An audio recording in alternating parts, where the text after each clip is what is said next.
Pour Pascal Papin, ce courrier reçu il y a quelques mois a fait ressurgir les traumatismes du passé. C'est le département qui nous demande de payer les frais de monsieur qui va aller en EHPAD. Selon la loi, les enfants sont tenus d'une obligation alimentaire lorsque les parents ne peuvent subvenir à leurs besoins. Mais pour Pascal, devoir régler avec les autres membres de sa fratrie près de 900 € pour les frais d'hébergement d'un père maltraitant, avec qui elle a coupé tout contact, est impensable. Je ne m'attendais pas à ça. Je ne savais pas qu'avec un géniteur qui n'était pas un père, pourquoi on doit payer pour ça? Le père de famille n'est jamais passé devant la justice. Pourtant, le souvenir de cet homme n'est qu'une succession de moments douloureux pour elle, ses frères et sœurs et sa mère. À chaque fois qu'il faisait les 100 pas dans le couloir, ça voulait dire qu'il fallait qu'elle y aille. Il a traité de pute, de salope, de boudin. Quand on voyait ce qui se passait, on se cachait vite sous la table de la cuisine parce qu'on avait peur. Un soir, il lui avait tapé dessus. Elle était partie. Je suis arrivée, j'étais à la rue, toute seule, en pleurs. J'ai pris un vélo et je suis partie à Saint-Macaire en vélo.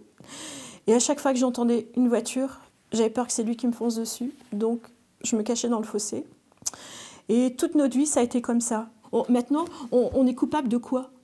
On est obligé de payer, pour nous les victimes, pour notre bourreau. On nous replonge dans un enfer qu'on n'avait pas besoin. En 2018, Françoise Le Goff a reçu la même demande pour les frais d'EHPAD de son père, obligée de se justifier pour celui qui a tué sa mère sous ses yeux alors qu'elle avait 13 ans. Son combat médiatique a permis de faire évoluer la loi. L'obligation alimentaire a été supprimée pour les parents condamnés aux assises. Mais pour Françoise Le Goff, c'est encore insuffisant. Que fait-on pour tous les enfants qui ont subi de graves violences? Que fait-on pour les enfants dont l'inceste a été reconsidéré comme une agression sexuelle? Que fait-on pour tous les enfants qui ont vécu des graves traumatismes mais qui ne sont pas un crime?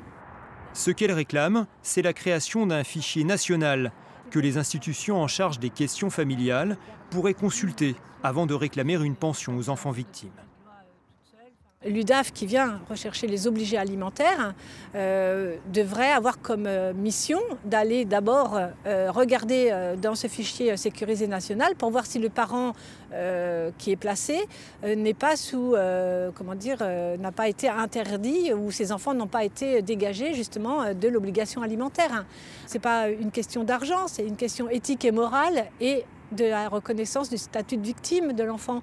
Et que si on leur enlève ça, alors qu'en plus on leur fait vivre cette brutalité de revivre leur trauma, vous imaginez bien qu'on ne va pas aider ces personnes et qu'ils restent en souffrance. Aujourd'hui, les enfants qui refusent l'obligation alimentaire peuvent saisir le juge aux affaires familiales, au risque d'exhumer une histoire qu'ils ont tenté d'oublier.